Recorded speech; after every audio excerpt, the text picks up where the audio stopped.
U.S. and international affairs analyst Calvin Dark. Calvin, great to see you. Well, understandably, some sections of Venezuela think that Nicolas Maduro has been in power too long. Our country has depreciated so much. I mean, the economy is in ruins. But can Juan Guaido declare himself interim president legally? Well, let me say this first, and this will kind of give you an idea of what I've been thinking as I've been observing it, and what I think a lot of people in Washington have been saying is, why Venezuela?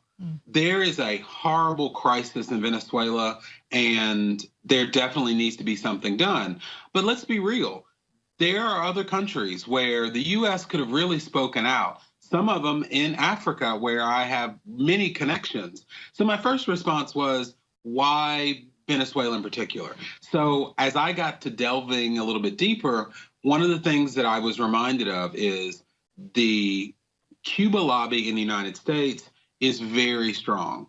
And because of a lack of appointing certain State Department officials from the Trump administration, this policy has been outsourced to Marco Rubio, Florida, Cuban American. And so that's why there's a lot behind it. So that's the big thing. Now, when it comes to whether or not Guaido can say this legitimately and self-declare himself president, I don't think this will work in any other country. But really, it's legitimate if enough people say that it is. And you have the most powerful countries in the world saying that it is. So that question is probably yes. And, you know, one has to understand the intervention of the United States, Canada, and other international allies. President Donald Trump yesterday announced he was supporting Guaido and then called on other countries to do the same. But you see the UK pulling back from joining in this bandwagon to declare Guaido leader of Venezuela. Why do you think they're looking at this differently? Well, I think they're looking at it differently because the United States and the UK and other Western powers learned a lesson from some of the involvements in the Middle East. Here in the United States, we say, if you break it, you buy it.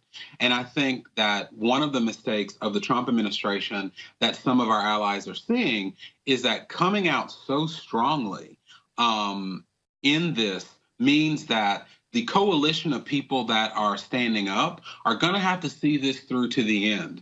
And that might not be a simple or short process. So I think they're looking at it realistically, that is this another area where the U.S. is going to drag an international coalition to have regime change? And I think they're being realistic because that's already happening in several areas around the world.